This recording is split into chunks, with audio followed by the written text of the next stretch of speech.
Mohammad. Ahora, en cuanto a Mohammad, la gente de Europa y América han oído ciertas historias acerca del profeta a las que han dado crédito, aun cuando los que proporcionaron esos relatos, muchos de los cuales pertenecían a las filas del clero cristiano, eran o bien ignorantes o malintencionados. Asimismo, algunos musulmanes ignorantes transmitieron historias infundadas acerca de Mohammad que, a su parecer, redundaban en su gloria. Así, algunos musulmanes ignorantes hicieron de su poligamia objeto de su mayor alabanza y la consideraron una señal de sus extraordinarios poderes, por cuanto esas almas inconscientes estimaban que la multiplicidad de esposas era algo milagroso. Los relatos de los historiadores europeos se apoyaban en su mayoría en los dichos de semejantes seres ignorantes. Por ejemplo, un necio le contó en una ocasión a un sacerdote cristiano que la prueba de la verdadera grandeza reside en una valentía incomparable y en el derramamiento de sangre, y que en un solo día los seguidores de Mohammad habían decapitado a 100 hombres en el campo de batalla. Esto hizo deducir al sacerdote que la prueba de la religión de Mohammad consistía en la matanza, lo cual no es más que una vana imaginación.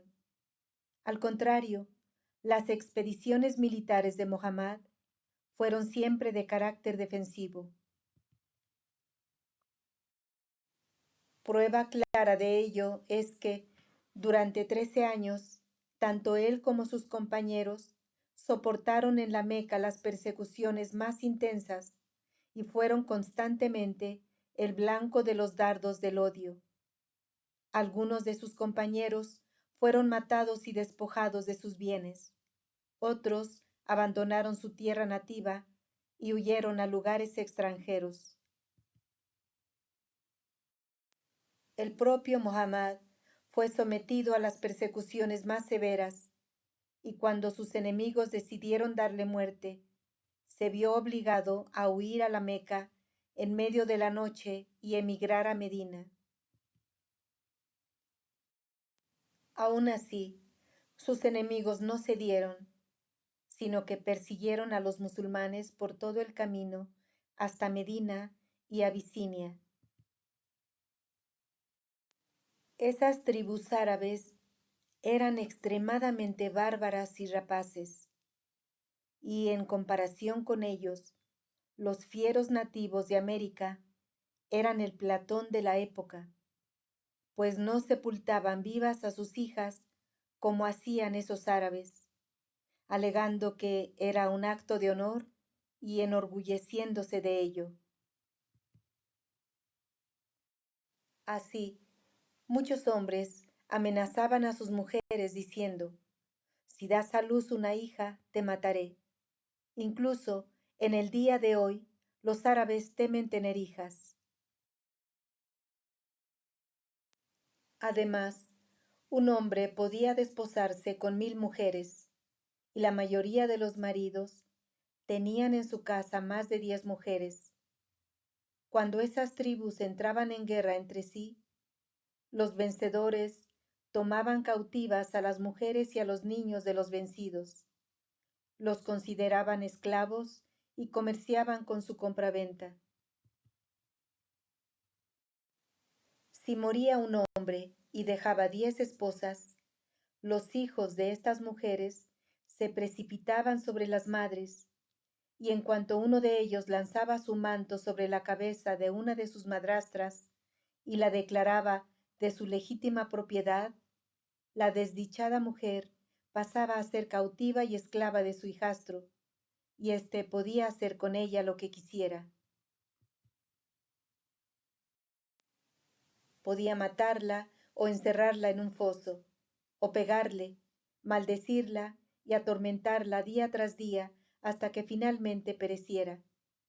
De acuerdo con las costumbres de los árabes, en todo ello era libre de hacer lo que quisiera. El rencor y los celos, el odio y la enemistad que debió haber existido entre las esposas de un hombre y sus respectivos hijos están perfectamente claros y no requieren mayor comentario. Imagina, pues, cómo debió haber sido la vida de esas agraviadas mujeres.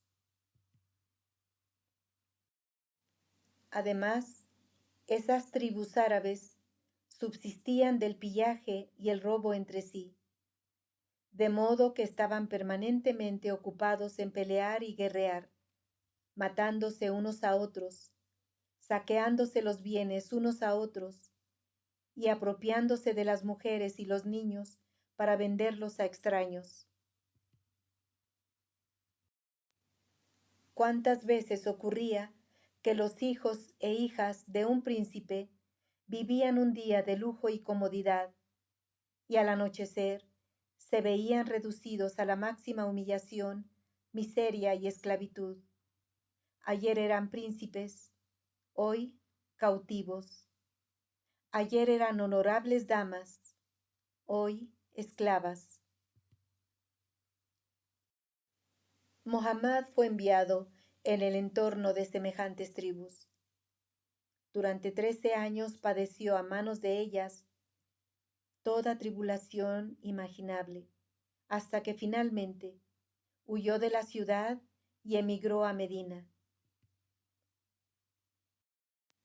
Aún así, lejos de desistir, ese pueblo unió fuerzas, formó un ejército y se lanzó al ataque con el fin de exterminar a todo hombre, mujer y niño de entre sus seguidores. Fue en tales circunstancias y en contra de semejante gente que Mohammad se vio forzado a recurrir a las armas. Esta es la pura verdad.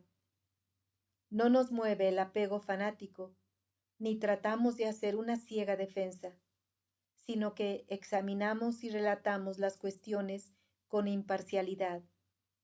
Asimismo, debes considerar con equidad lo siguiente. Si Cristo mismo se hubiese encontrado en circunstancias similares y entre semejantes tribus bárbaras y anárquicas, si durante 13 años él y sus discípulos hubieran soportado pacientemente toda clase de crueldades a manos de ellas, si, debido a esta opresión, se hubiesen visto forzados a dejar su patria y marcharse al desierto,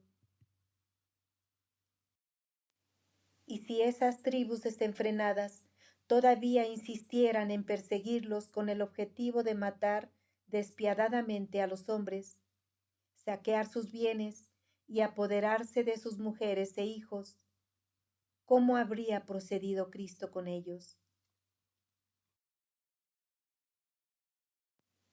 Si esta opresión hubiera estado dirigida hacia él solamente, los habría perdonado, y semejante acto de perdón habría sido muy aceptable y digno de alabanza.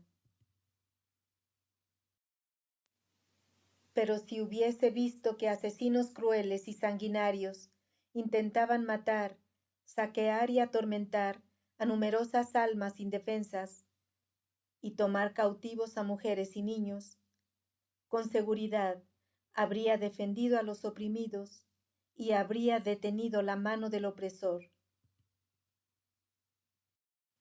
Por lo tanto, ¿qué reproche se le puede hacer a Mohammad? ¿Es acaso que no se hubiera entregado, junto con sus seguidores y sus mujeres e hijos, a la merced de esas tribus anárquicas? Además, librar a esas tribus de su sed de sangre fue el mayor don, y ponerles freno y restringirlos, pura munificencia. Es como una persona que tiene en la mano un vaso con veneno y está a punto de beberlo. Un amigo bondadoso ciertamente rompería el vaso y se lo impediría.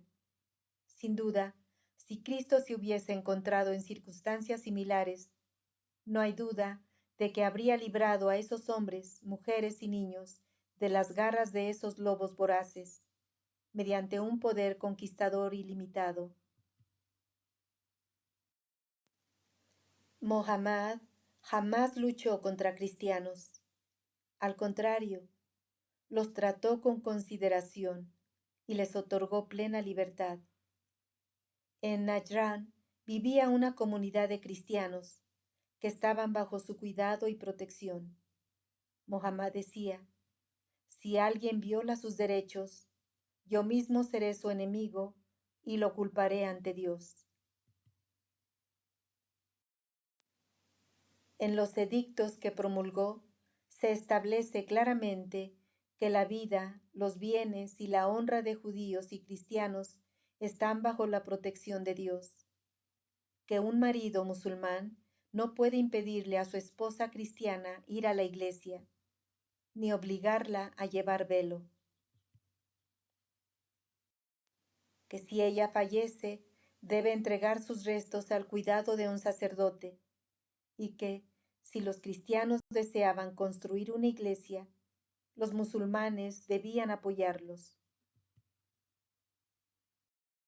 Además, en tiempo de guerra entre el Islam y sus enemigos, los cristianos estaban exentos de luchar, a menos que voluntariamente deseasen sumarse y ayudar a los musulmanes en batalla, en vista de la protección de que disfrutaban. En compensación por esa exención, debían pagar anualmente una pequeña suma. En resumen, hay 7 extensos edictos sobre estos temas, y hasta el día de hoy perduran copias de los mismos en Jerusalén. Esta es la verdad misma y no una mera afirmación mía. El edicto del segundo califa está todavía bajo la custodia del patriarca ortodoxo de Jerusalén, y la cuestión está fuera de toda duda. No obstante, después de un tiempo, brotó el rencor y la envidia entre musulmanes y cristianos, al cometerse transgresiones por ambas partes. Más allá de esta verdad, todo lo que digan musulmanes, cristianos u otros es pura invención y proviene del fanatismo, la ignorancia o una intensa hostilidad. Por ejemplo, los musulmanes aseveran que Mohammed partió la luna en dos y cayó en la montaña de la Meca. Imaginan que la luna es un cuerpo pequeño que Mohammed dividió en dos y que lanzó una parte a una montaña y la otra parte a otra montaña. Estas historias son fruto de puro fanatismo.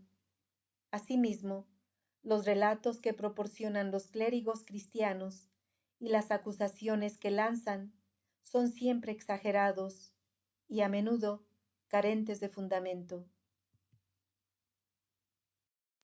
En resumen, Mohammed apareció en el desierto de Hiyaz, en la península arábiga, que era un yermo estéril y sin árboles, arenoso, desolado en extremo y excesivamente caluroso en algunos lugares como la Meca y Medina. Sus habitantes eran nómadas, tenían la moral y las costumbres de los pueblos del desierto y carecían totalmente de conocimiento e instrucción.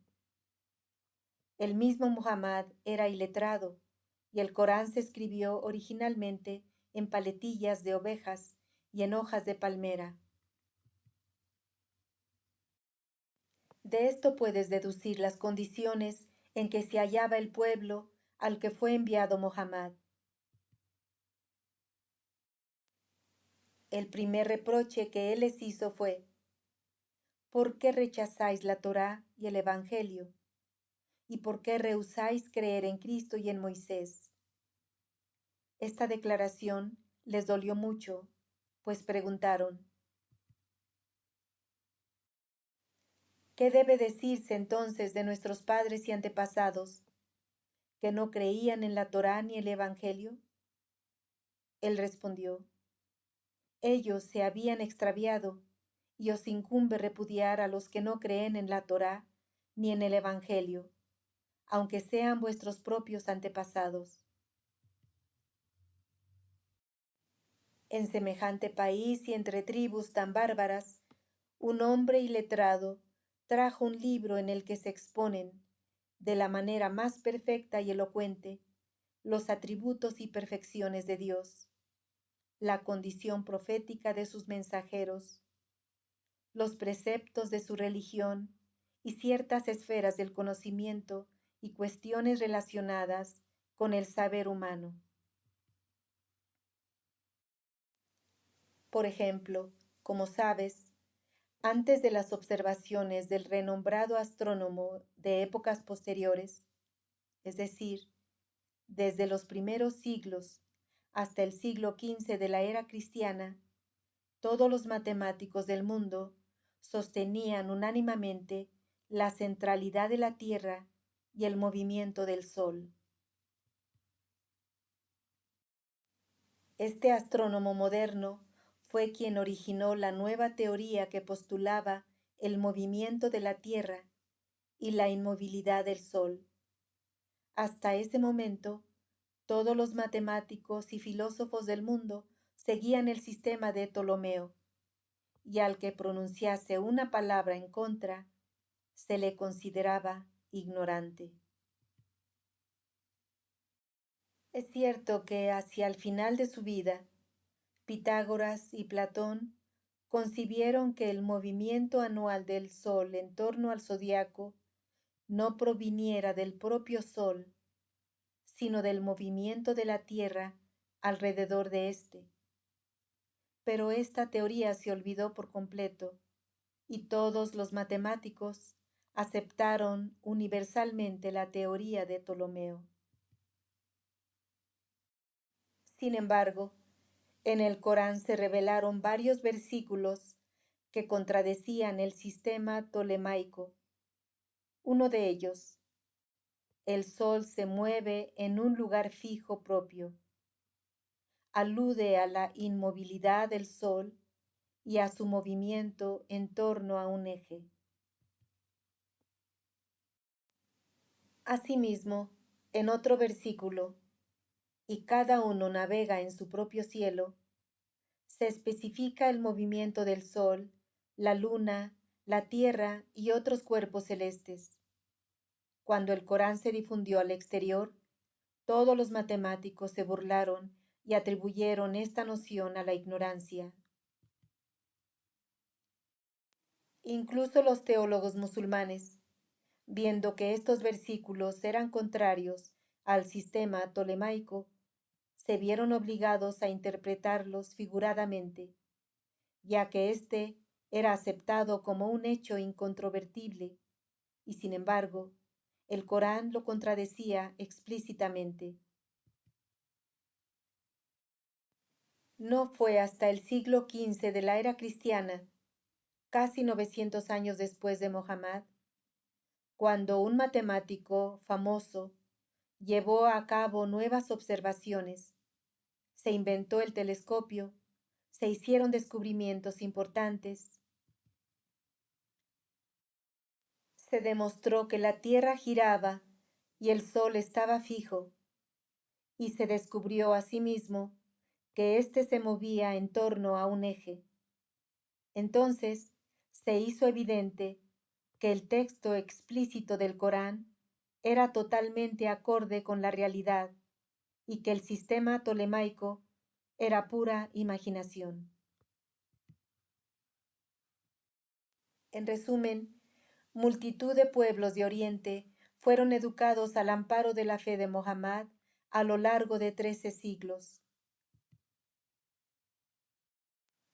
Durante la Edad Media, mientras Europa estaba sumida en lo más profundo de la barbarie, los árabes superaban a todas las demás naciones del mundo en ciencias y oficios, en matemáticas, civilización, administración y en otras artes.